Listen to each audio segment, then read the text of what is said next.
Friends, welcome to Kavitha சமையலறை. இன்றைக்கி நல்ல ஒரு சூப்பரான ஸ்வீட் ரெசிபி பார்க்கலாங்க. நல்ல ஒரு இன்ஸ்டன்ட் ஸ்வீட்டுன்னு சொல்லலாம். இதை ரொம்ப குவிக்காக ஈஸியாக பண்ணிடலாம். 100% சூப்பராக டேஸ்ட்டாக இருக்கும்.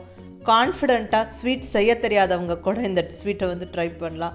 நல்ல ஒரு சூப்பரான மில்க் பர்ஃபி ரெசிபி வந்து இன்றைக்கி பார்க்க போகிறோம்.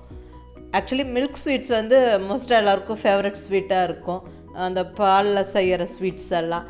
பட் அது வந்து செய்யறதுக்கு கொஞ்சம் லாங் ப்ராசஸாக போகும். ஏன்னா வந்து பால் வந்து நம்மளுக்கு நல்லா காய்ச்சி அது அப்படியே திக்காகிற வரைக்கும் வெயிட் பண்ணி கிளறி விட்டுட்டு அதுக்கப்புறம் பால்கோவா, மில்க் பர்ஃபி அதெல்லாம் வந்து ரெடி பண்ணுவோம். பட் இப்போ செய்ய போகிற மில்க் பர்ஃபி வந்து பாலும் பால் பவுடரும் சேர்த்து செய்கிறோம். ஸோ ரொம்ப குயிக்காக ரெடி ஆகிடும். 100% ரொம்ப டேஸ்ட்டாக இருக்கும். நல்லா வந்து ஒரு 3-4 நாளைக்கு வச்சு சாப்பிடலாம். நல்லா அதை ஃப்ரிட்ஜில் ஸ்டோர் பண்ணி வச்சுட்டு அப்புறம் எடுத்து நல்லா ரூம் டெம்பரேச்சருக்கு வர வரைக்கும் வெயிட் பண்ணியும், இல்லைன்னா மைக்ரோவேவில் ஒரு 30 செகண்ட்ஸ் வச்சுட்டு நம்ம வந்து சாப்பிட்றதுக்கு ரொம்ப சூப்பராக இருக்குங்க. ஸோ இது வந்து செஞ்சு எடுத்து ஸ்டோர் பண்ணியும் வைக்கலாம். ஸோ இப்போ நல்லா அந்த மில்க் பர்ஃபி ரெசிபி எப்படி பண்ணலான்னு பார்க்கலாங்க. இப்போ மில்க் பர்ஃபி செய்ய தேவையான பொருட்கள்: 2 கப் அளவுக்கு பால் பவுடர். மில்க் பவுடர் வந்து 2 கப்பாக அளந்து வச்சுருக்கிறேன்.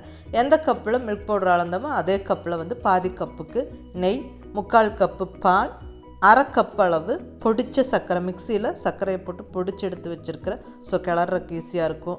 1/2 கப்பு சர்க்கரையே சரியாக இருக்குங்க, ஏன்னா மில்க் பவுடர்லேயும் வந்து நல்ல ஒரு இனிப்பு இருக்கும். அப்புறம் இது வந்து ஏலக்காய் தூள் சர்க்கரையோட பொடிச்சது. ஸ்வீட் ரெசிபீஸ்க்கெல்லாம் இப்படி பொடிச்சு வச்சுருப்பேன். அதுலேருந்து ஒரு 1/2 ஸ்பூன் எடுத்து வச்சுருக்கிறேன். ஸோ இப்போ இவ்வளோதாங்க தேவையான பொருட்கள். இப்போ வந்து குயிக்காக நம்ம மில்க் பர்ஃபி ரெடி பண்ணிடலாம். இப்போ ஸ்டவ்வில் ஒரு நான்ஸ்டிக் பேன் வச்சு ஸ்டவ் வந்து கண்டிப்பாக மீடியமில் வச்சுக்கோங்க. இப்போ எடுத்து வச்ச பொருட்களெல்லாம் டக்கு டக்குன்னு ஒவ்வொன்றா உள்ளே வந்து சேர்த்து விட்டுடலாம். ஃபஸ்ட்டு நெய், பால், அதுக்கப்புறம் 2 கப்பு மில்க் பவுடர், சர்க்கரை, பொடிச்ச சர்க்கரை 1/2 கப் அளவுக்கு, அப்புறம் ஏலக்காய் பொடி. அவ்வளோதாங்க, எல்லாத்தையும் ஒன்றா போட்டாச்சு. இனி ஒன்றுமே இல்லை, ஜஸ்ட் நம்ம அப்படியே கிளறிகிட்டே இருக்கணும். கட்டியெல்லாம் இல்லாமல் வந்து கிளறி விட்டுக்கிட்டே இருக்கணுங்க. ஸ்டவ் மட்டும் ஒரு மீடியம் ஃப்ளேமில் வச்சுக்கிட்டே கிளறினா நல்லாயிருக்கும். சீக்கிரம் வந்து அடியெல்லாம் பிடிச்சிடாமல் நல்லா நீட்டாக கிளற வந்துடும். அழகாக இதை எப்படியே கிளறி விட்டுகிட்டே இருக்கலாம். பால் வந்து நான் காய்ச்சி ஆற வச்ச பால் தான் சேர்த்துனேன், பாயில்டு மில்க் தான் சேர்த்திருக்கேன். இதை அப்படியே வந்து நீ கிளறி விட்டுகிட்டே இருக்கணுங்க, கைவிடாமல். ஸ்டவ் வந்து மீடியம் ஃப்ளேமில் வச்சுட்டு கிளறிகிட்டே இருக்கணும். பாருங்கள், அது அப்படியே திக்காயிட்டு வர்றது நம்மளுக்கு நல்லா தெரியும். ஒரு 4-5 நிமிஷத்தில் அது நல்லாவே இப்படி பாருங்கள் திக்காயிடுச்சு. இனி வந்து இது கேர்ஃபுல்லாக வந்து கொஞ்சம் அப்படியே கைவிடாமல் நம்ம கிளறி விட்டுட்டே இருந்தோம்னா நல்லாவே சூப்பராக பாத்திரத்தில் ஒட்டாமல் அழகாக சுருண்டு வந்துடும். நல்லா அல்வா மாதிரி வந்துடுங்க.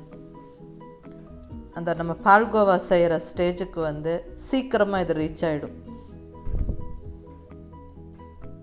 பாருங்கள், அவ்வளோதான், பால்கோவா ஸ்டேஜ் வந்தாச்சு. இது இப்படி எடுத்து தட்டில் போட்டு சாப்பிட்டா பால்கோவா. இன்னும் கொஞ்சம் நேரம், இன்னும் 2 நிமிஷம் சேர்ந்து அப்படி கிளறி விட்டு எடுத்து ஒரு நெய் தடவின கப்பில் கொட்டி அதை அப்படியே செட் ஆகிறக்கு விட்டு ஒரு மணி நேரம் செட் ஆக விட்டு அப்புறம் கத்தி வச்சு கட் பண்ணி எடுத்து சாப்பிட்டா அது பர்ஃபி. அவ்வளோதாங்க. பட் ரொம்ப நேரம் வந்து இந்த ஸ்டேஜ் ரீச் ஆனதுக்கப்புறம் ரொம்ப நேரம் கிளறக்கூடாது, சூடாக்கக்கூடாது, ஸ்டிக்கி ஆகிரும். நான் அதை எடுத்து சாப்பிடும்போது சவக்குன்னு ஆகிடுங்க பர்ஃபி. ஸோ வந்து உடனே அந்த ஸ்டேஜ் ரீச் ஆகி உடனே வந்து நம்ம எடுத்து கப்பில் போட்டு விட்டுறணும். இப்போ நான் வந்து ஒரு நெய் தடவின ஒரு கிளாஸ் கண்டெய்னரில் போட்டிருக்கிறேன். அந்த ஸ்பூன் பேக் சைடும் நெய்யை தடவி விட்டு இப்படி வந்து அழுத்தி விட்டுக்கிட்டோம்னா அது அழகாக வந்து நீட்டாக அது அப்படியே செட் ஆகிடுங்க. அதுக்கு மேலே நல்லா வந்து பாதாம், முந்திரி எல்லாம், ட்ரை ஃப்ரூட்ஸ் எல்லாம் தூவி விட்டு கொஞ்சம் 1 hour வந்து நல்லா செட் ஆகிறதுக்கு விட்டுட்டு அதுக்கப்புறம் அதை வந்து இந்த கப்புலேருந்து வெளியே எடுத்து நல்லா வந்து கட் பண்ணி எடுத்துக்கலாம். ஆக்சுவலி நெய் தடவின கப்பை விட கீழே ஒரு பட்டர் பேப்பர் போட்டுட்டு அதில் நம்ம செட் ஆகிறதுக்கு விட்டோம்னா இன்னும் வந்து எடுக்கிறதுக்கு ரொம்ப ஈஸியாக இருக்குங்க.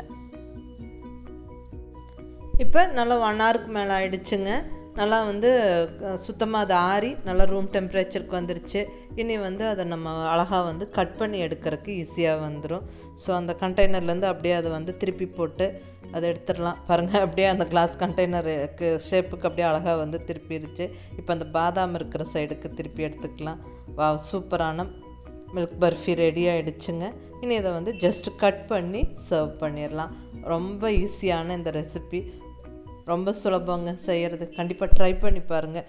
ரொம்ப டேஸ்ட்டாக இருக்கும், நல்லா சாஃப்டாக, ரொம்பவுமே டேஸ்ட்டாக இருக்கும். ரொம்ப ஈஸி. ட்ரை பண்ணி பார்த்துட்டு உங்கள் ஃபீட்பேக் சொல்லுங்கள். லைக் பண்ணி ஷேர் பண்ணி கமெண்ட் பண்ணுங்கள். கவிதா சமையலறை சப்ஸ்கிரைப் பண்ணி என்னோடய மற்ற ரெசிபீஸும் வீடியோஸும் பாருங்கள். தேங்க்யூ.